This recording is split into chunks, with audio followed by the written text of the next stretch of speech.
zvaoma. Shamwari yakanaka ndianiko anomira newe kana zvako. Shamwari yakanaka ndianiko anomira newe kana zvaoma. Shamwari yakanaka ndianiko anomira newe kana zvaoma.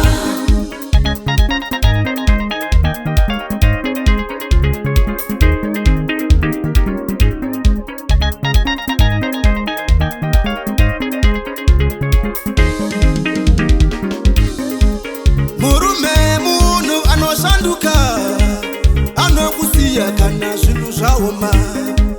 Murume munhu anoshanduka anokusiya kana zvinhu zvaoma. Mukadzi munhu anoshanduka anokusiya kana zvinhu zvaoma. Sisi vako munhu anoshanduka vanokusiya kana zvinhu zvaoma. Tete vako munhu anoshanduka vanokusiya kana zvinhu zvaoma. Saka shamwari yakanaka ndianiko anomira newe kana zvaoma. Ndiani? Jesu anomira newe kana zvaoma. Ndiani? Jesu anomira newe kana zvaoma. Ndiani? Jesu anomira newe kana zvaoma. Hallelujah, praise the Lord. Oh shamwari yakanaka ndianiko anomira newe kana zvaoma. Shamwari yakanaka ndianiko anomira newe kana zvaoma.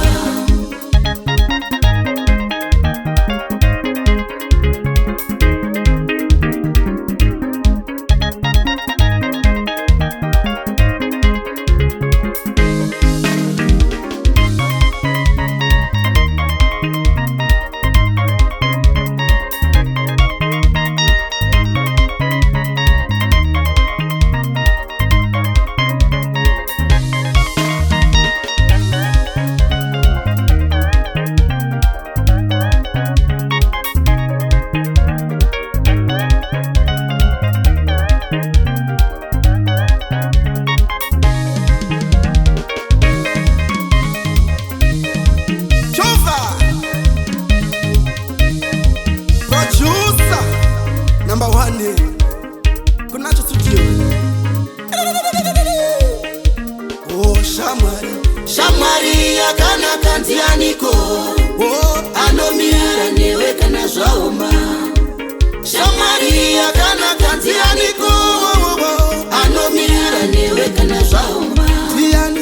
Ndiye Jesu anomira newe kana zvaoma.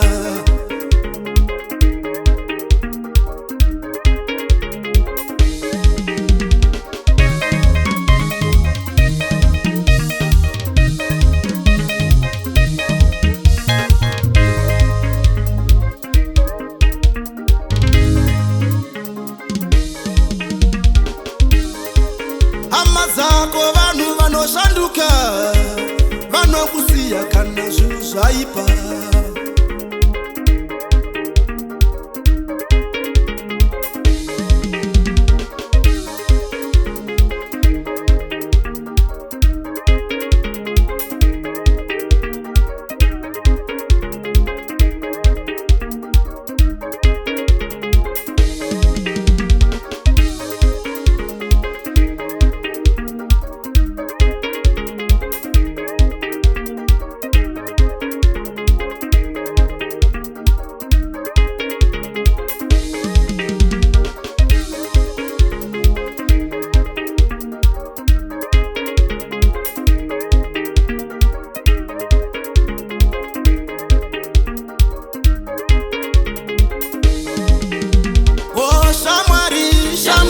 yakanaka ndianiko anomira newe kana zvaoma.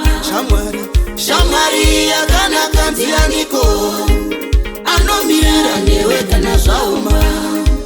Baba vako munhu vanoshanduka vanokusiya kana zvinhu zvarema. Baba vako munhu vanoshanduka, vanokusiya kana zvinhu zvaipa. Hama dzose vanhu vanoshanduka, vanokusiya kana zvinhu zvaipa. Saka kuna Jesu, ndiye Jesu anomira newe kana zvaoma.